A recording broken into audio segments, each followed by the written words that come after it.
അല്ലാഹുവിന്റെ ഹബീബിനെ സ്വഹാബികൾ സ്നേഹിച്ചതുപോലെ ആരാണ് അബൂബക്കർ സിദ്ദീഖ് തങ്ങള് അതാ ഖാറു സൗറിന്റെ ഗുഹയിലേക്ക് കടക്കുന്ന സമയത്ത് അള്ളാന്റെ ഹബീബിന്റെ മുമ്പിൽ പ്രൊട്ടക്ഷൻ കൊടുത്തുകൊണ്ട് നിൽക്കുന്നു. വലത്തോട്ട് നോക്കുന്നു, ഇടത്തോട്ട് നോക്കുന്നു, മുന്നോട്ട് നോക്കുന്നു. വല്ലാതെ വ്യാകുലപ്പെട്ട് വിയർത്തൊലിച്ചുകൊണ്ട് സിദ്ദീഖ് തങ്ങള് അങ്ങോട്ടും ഇങ്ങോട്ടും നോക്കിക്കൊണ്ടിരിക്കുമ്പോൾ ഹബീബ് ചോദിക്കുന്നു, യാ സിദ്ദീഖ്, എന്താ മോനെ നിന്റെ മുഖത്തൊരു പരിഭ്രമം?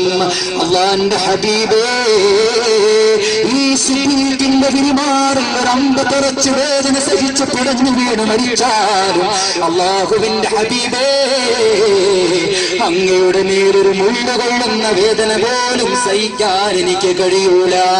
അവിടെ നിന്ന് ഏതെങ്കിലും ശത്രുക്കൾ അവിടെ ഉപദ്രവിച്ചാലോ എന്റെ ഹബീബിന്റെ ചുമരിലേക്ക് കയറിയിരിക്കണം, ഞാൻ എന്റെ ഹബീബിനെ താങ്ങിക്കൊണ്ട് മുന്നോട്ട് പോകാം.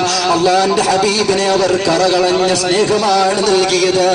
അറിയില്ലോ നിങ്ങൾക്ക് ഇമാം ബുസൂരി റളിയല്ലാഹു അൻഹു വലിയ കൊട്ടാരം കവിയായിരുന്നു. കൊട്ടാരത്തിലെ രാജാക്കന്മാരെ പ്രകീർത്തിച്ച് പൈസ സമ്പാദിച്ചു കൊണ്ടിരുന്ന വലിയ വലിയ സാഹിത്യകാരനായിരുന്നു ഇമാം ബുസൂരി റളിയല്ലാഹു അൻഹു. ഒരിക്കലതാ വലിയ ഒരു രോഗം പിടിപ്പെടുന്നു. വിശുദ്ധന്മാർ മുഴുവനും വിധിയെഴുതി, ഈ രോഗം ഇനി മാറൂല, ഈ രോഗത്തിനൊരു മരുന്ന് ഈ ദുനിയാവിൽ കിട്ടൂല.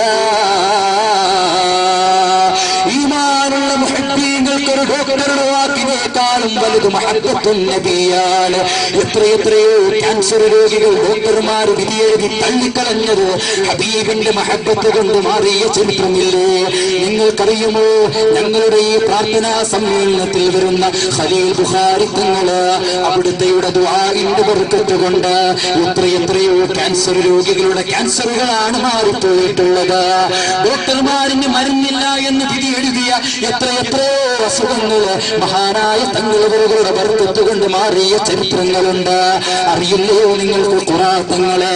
ഉള്ളാളെ മുത്താപ്പാന്റെ പ്രിയപ്പെട്ട മകന് അവിടുത്തെ ഇവിടെ ചെറിയ ഒരു വെള്ളം മൂടിക്കൊടുക്കുമ്പോ എല്ലാ അസുഖങ്ങളും മാറിപ്പോകുന്ന ചരിത്രം നമുക്കറിയാം. സത്യവിശ്വാസികളെ, മഹാനായ ബുസൂരി ഇമാം റളിയല്ലാഹു അൻഹു അവിടുന്ന് ഒരു രോഗത്തിലും തളർന്നില്ല, ഒരു ഡോക്ടർമാരുടെ വാക്കിലും ബല കൊടുത്തില്ല.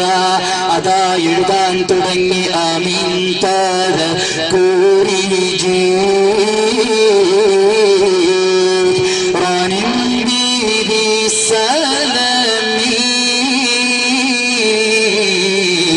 مسجد منجورا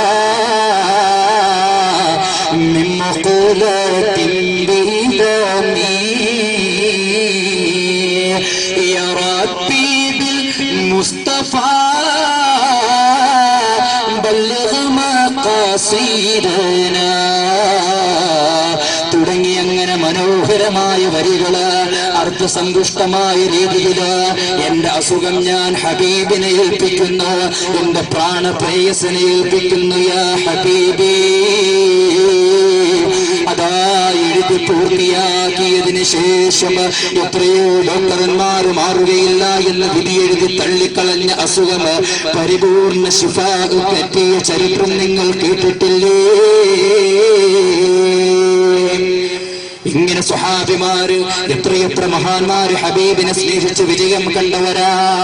അതുകൊണ്ട് എന്റെ സത്യവിശ്വാസികള്, നിങ്ങൾ നിസ്കരിക്കണം, നോമ്പനുഷ്ഠിക്കണം, ഹജ്ജ് ചെയ്യണം. പക്ഷേ നിങ്ങളുടെ നിസ്കാരം ശരിയാകണമെങ്കിൽ അതിൽ ഹബീബിന്റെ നാമം പറയാതെ വയ്യ.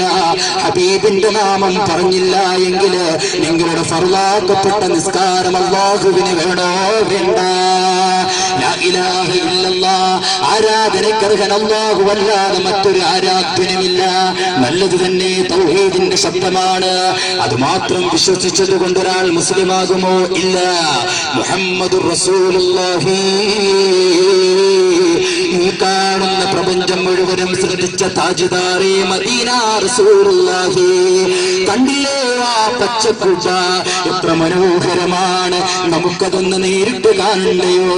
അള്ളാന്റെ ഹബീബിന്റെ പച്ചക്കുപ്പയൊന്ന് നേരിട്ട് കണ്ടിട്ട് ഒന്ന് കെട്ടിപ്പിടിച്ച് മുത്തം കൊടുത്ത് സലാം പറഞ്ഞ് നബിയേ എന്നാണ് ഞങ്ങൾക്ക് ആ സൗഭാഗ്യം അവിടുന്ന് നൽകും.